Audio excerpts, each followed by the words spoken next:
할렐루야, 하나님의 은혜와 평강을 빕니다. 오늘 이렇게 온라인 예배에 오신 여러분을 주님의 이름으로 축복합니다.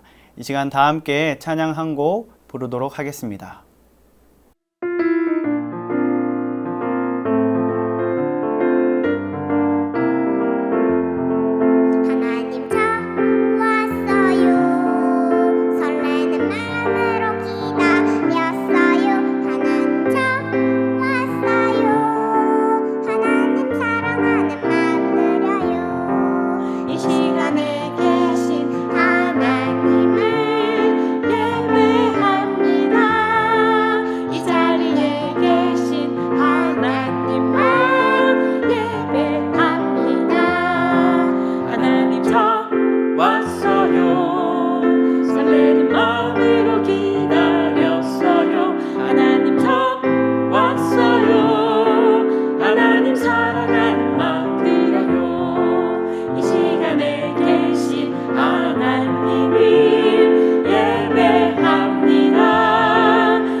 다 함께 기도하겠습니다. 사랑의 하나님 아버지, 오늘도 우리가 함께 모여서 주님을 찬양하며 주님께 기도하며 주님을 예배할 수 있도록 인도해 주심에 감사드립니다. 또 한 주간 우리가 각자 주어진 삶 속에서 열심히 주님을 위해 살기 위해 노력했습니다. 자녀들은 학교에서, 부모님은 또 직장에서, 또 각자의 주어진 자리에서 우리가 부족하지만 주님 닮은 사람으로 그 닮은 사람에게 합당한 삶을 살아내기 위해서 열심히 노력했습니다. 부족하지만 우리가 최선을 다하며 살아왔다는 그 사실만큼은 주님께서 더욱더 잘 아시리라고 생각합니다. 오늘 또 우리가 함께 예배드릴 때에 하나님의 뜻이 우리 안에서 선포되어지도록 하여 주시고, 또 그 선포되어진 뜻을 통하여서 우리가 하나님의 뜻을 나누고, 그리고 그 뜻으로 인해서 어떻게 살지 결단함을 나눔으로써 더욱더 풍성한 교제 시간이 되고 더욱더 주님 안에서 사랑이 넘치는 가족이 될 수 있기를 소망합니다. 오늘 이 예배 시간도 주님께서 기뻐 받아주시고 합력하여 선을 이루어 주시옵소서. 감사드리며 예수님의 이름으로 기도드렸습니다. 아멘. 네, 이어서 찬송 한 곡 더 부르도록 하겠습니다.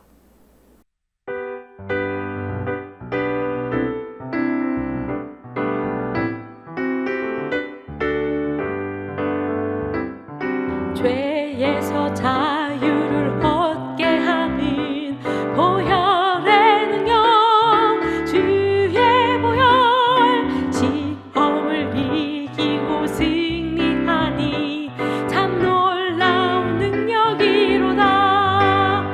주의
함이로다. 주의 보혈 능력이 있도다. 주의 피 믿어. 주의 보혈 그 어린 양의 매우 귀중한 피로다.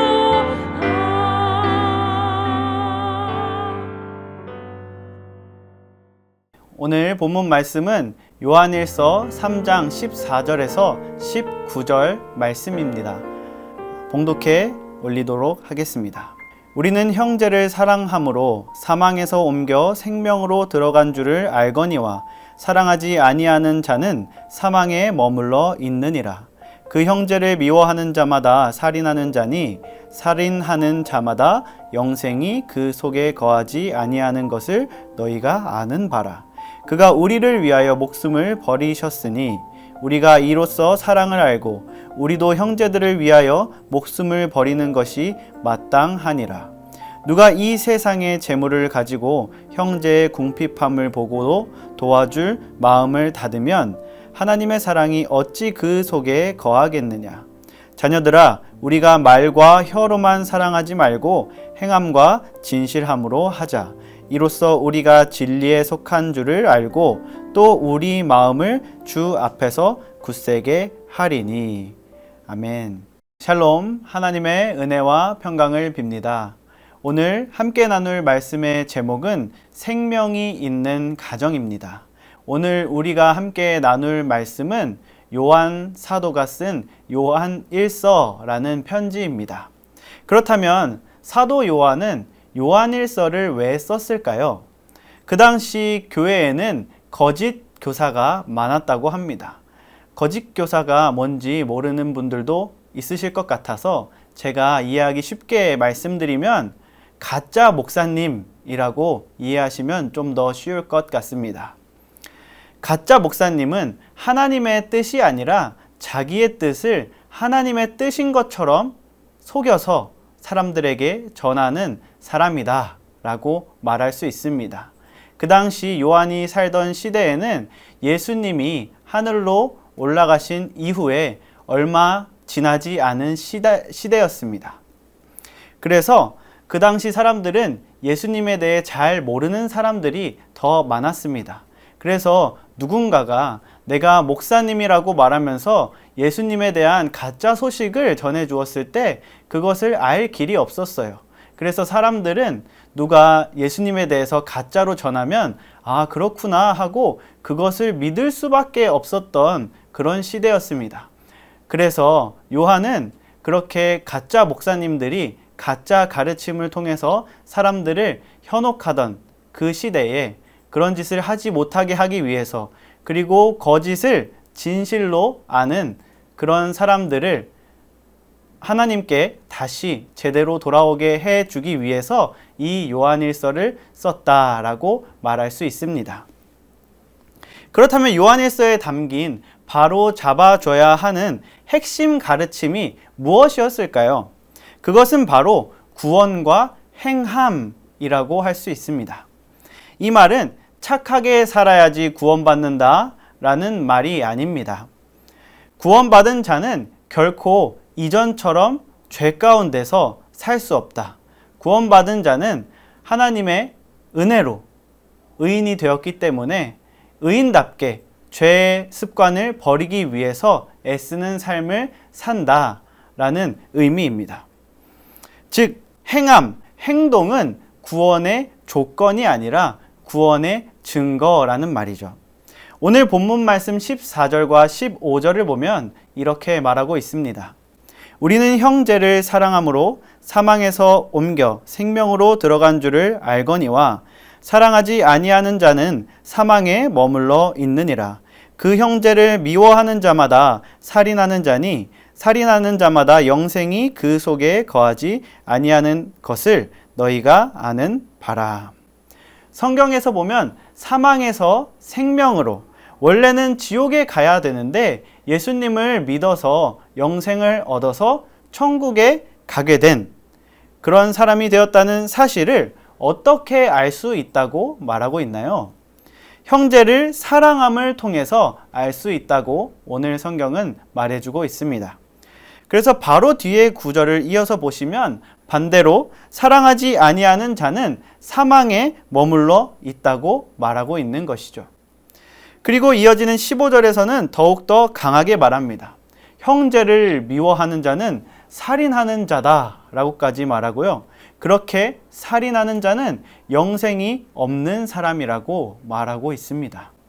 그럼 요한이 말하는 우리가 구원받았다면 사랑할 수밖에 없는, 사랑해야만 하는 형제는 과연 누구일까요? 그것은 바로 예수님을 믿는 동료 그리스도인을 나타내는 말입니다. 실제로 그 당시 가짜 목사님에게 잘못 배운 많은 사람들은 가짜 가르침에 속아서 선동당하고 교회에서 편을 가르고 서로 미워하고 서로 싸웠다고 합니다. 그래서 요한은 요한일서 4장에서 이렇게 말했습니다. 누구든지 하나님을 사랑하노라 하고 그 형제를 미워하면 이는 거짓말하는 자니 보는 바 그 형제를 사랑하지 아니하는 자는 보지 못하는 바 하나님을 사랑할 수 없느니라. 그리고 요한은 이어서 우리가 진짜 구원을 받았다면 왜 형제를 사랑할 수밖에 없는지에 대해서도 분명하게 말해주고 있습니다. 16절은 이렇게 말합니다. 그가 우리를 위하여 목숨을 버리셨으니 우리가 이로써 사랑을 알고 우리도 형제들을 위하여 목숨을 버리는 것이 마땅하니라. 맨 처음에 나오는 그는 예수님을 말합니다. 예수님이 우리를 위해 목숨을 버리셨기 때문에 우리가 진정한 하나님의 사랑을 알게 될 수 있었다는 거예요. 그리고 그렇기 때문에 우리도 예수님을 믿는 사람이라면 예수님처럼 같은 그리스도인을 위해서 희생하고 헌신하며 섬기는 삶을 살아야 한다는 말입니다. 여기서 중요한 것은 예수님의 사랑, 그리고 우리가 알게 된 그 사랑은 구체적인 실천으로 옮김을 통해서 증명된다는 사실입니다. 17절을 보면 이렇게 말합니다. 누가 이 세상의 재물을 가지고 형제의 궁핍함을 보고도 도와줄 마음을 닫으면 하나님의 사랑이 어찌 그 속에 거하겠느냐. 요한은 사랑을 거창하게 보지 않았습니다. 아주 실제적인 행동으로 봤어요. 실제로 나의 지갑을 열어서 도와주는 것, 그리고 나의 작은 손을 조금이라도 보태주는 것, 그런 것으로 사랑을 보았습니다. 도와줄 수 있다면 도와줄 수 있는 만큼 도와주는 것, 하나님의 사랑 안에 있는 사람이라면 당연히 해야 할 일이라고 말하고 있는 것이죠. 그렇기에 형제의 배고픔과 어려움과 도움의 손길을 보았다면 그것을 못 본 채 하고 도와주지 않는 것은 하나님의 자녀답지 못하다는 것이죠. 그래서 결국 18절, 19절을 보면 앞에 말한 내용의 핵심을 정리하며 이렇게 말했습니다. 자녀들아, 우리가 말과 혀로만 사랑하지 말고 행함과 진실함으로 하자. 이로써 우리가 진리에 속한 줄을 알고 또 우리 마음을 주 앞에서 굳세게 하리니. 정리하면 이렇게 말하고 있다고 할 수 있을 것 같아요.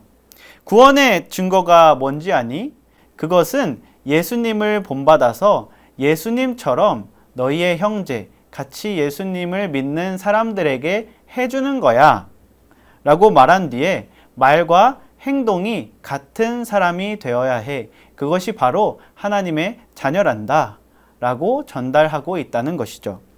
말과 혀로만 사랑하지 말고 행함과 진실로 하자는 말은 무슨 뜻일까요? 여기서 말하는 진정한 사랑은 두근두근 콩닥콩닥거리는 감정만을 말하는 것은 아닙니다. 물론 두근두근 콩닥콩닥거리는 감정도 사랑이 맞아요. 그런데 그것만을 말하는 것은 아니라는 것입니다. 즉, 말로만 하지 말고 사랑하라는 것은 사랑은 말과 생각으로 증명되는 것이 아니라 그 마음을 가지고 행함과 진실함을 통해서 증명된다라는 사실입니다. 그리고 이어지는 19절을 통해서 우리가 형제를 위해 행함과 진실함으로 행동하면 이를 통해 우리가 진리에 속한 줄을 알게 된다는 것을 알 수 있다는 것이죠. 즉, 내 삶에 나타난 형제를 향한 작은 선행과 작은 손을 보태는 도움의 손길은 내 안에 정말 예수님이 계시는구나 하고 내 구원을 스스로 점검하고 더욱더 확신을 가지고 용감하게 살 수 있게 만들어 준다라는 것입니다. 사랑하는 형제자매 여러분, 오늘 말씀은 우리에게 내가 구원받은 사람인가, 받지 않은 사람인가 라는 질문에 답을 낼 수 있게 해 주었습니다. 물론 이것만이 구원의 유무를 판단할 근거가 되지는 않습니다. 하지만 오늘 말씀을 가지고 내가 생명의 사람인지 사망의 사람인지는 분명히 점검할 수 있다는 것입니다. 구원은 오직 예수 그리스도를 믿는 믿음으로 말미암아 얻을 수 있는 은혜입니다. 하지만 우리는 완벽하지 않기 때문에, 그리고 우리는 하나님과 같지 않기 때문에 우리의 구원의 유무를 생명책을 펴서 확인해 볼 수는 없습니다.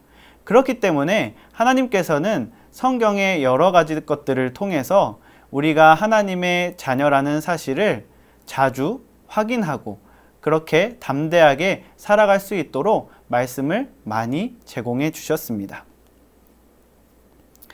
항상 내 믿음과 신앙을 점검하며 사는 사람, 우리는 그렇게 건강한 사람, 건강한 그리스도인이 되어야 합니다.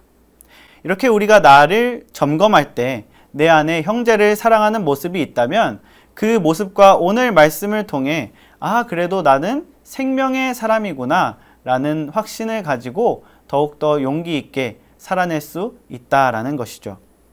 지금 아마 여러분 바로 옆에 또는 근처에 가장 가까운 형제가 있지 않을까 생각합니다.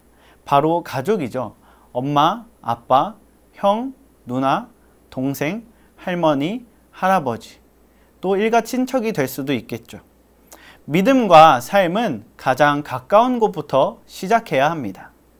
만약 내가 어떤 사람을 전도하기 위해서 밥도 사주고 고민도 들어주고 어려움 있으면 도와주면서 겨우겨우 어렵게 교회에 데리고 왔다라고 생각해 봅시다. 그런데 그 사람이 처음 교회에 왔는데 교회가 너무 삭막해요. 서먹서먹하고 기쁨이 없고 서로 사랑함이 없습니다. 그러면 그 사람이 과연 다시 교회에 오고 싶을까요? 가족도 마찬가지겠죠. 내가 교회에서 아무리 잘하고 내가 밖에서 아무리 호인이라고 한들 집에서는 그런 모습과 전혀 닮지 않은 모습을 살아낸다면 집 안에 있는 나의 가족들과 또 나의 가족을 보는 주변 사람들은 나의 가족과 집 안에서의 나의 모습을 통해서 예수님을 볼 수 없을 것입니다.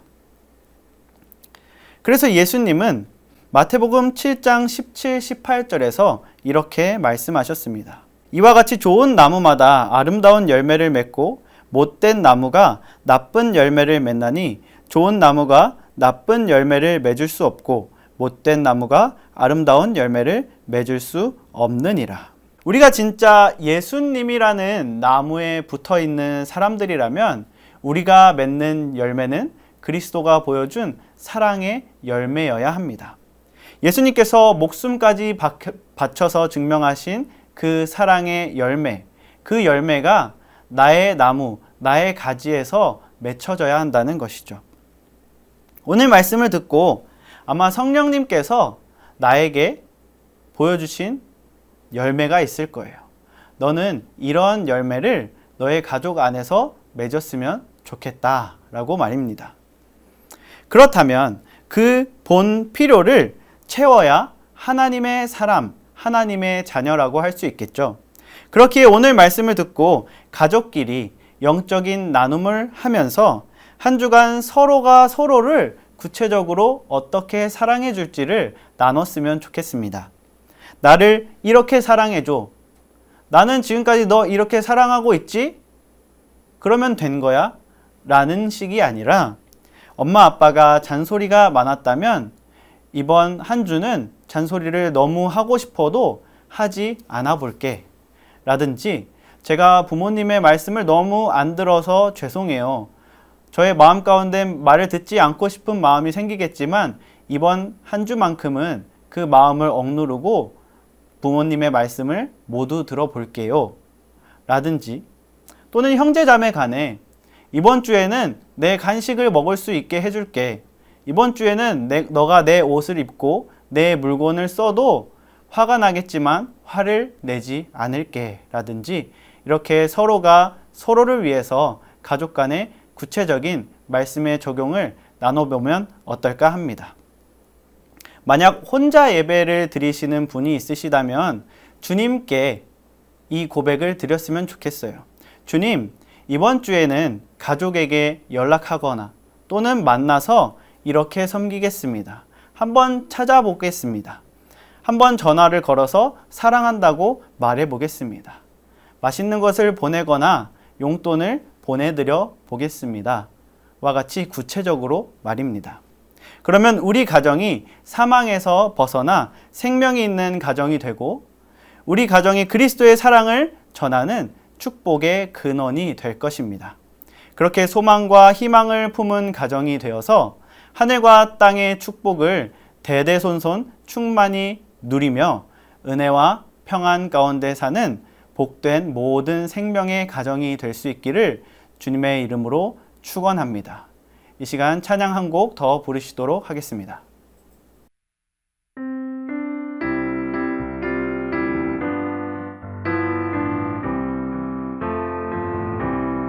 나의 입술의 모든 말과 나의 마음의 묵상이 주께 연합되기를 원하네.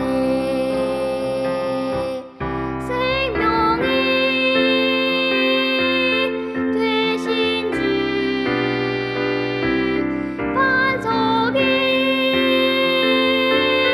되신 주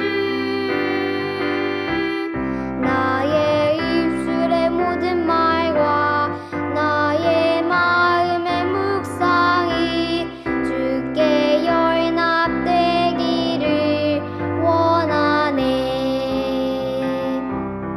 나의 입술의 모든 말과 나의 마음의 묵상이 주께 연합되기를 원하네. 소망이 되신 주 능력이 되신 주 나의 입술의 모든 말과 나의 마음의 묵상이 주께 연합되기를 원하네. 소망이 되신 주 능력이 되신 주 나의 입술의 모든 말과 나의 마음의 묵상이 주께 연합되기를 원하네.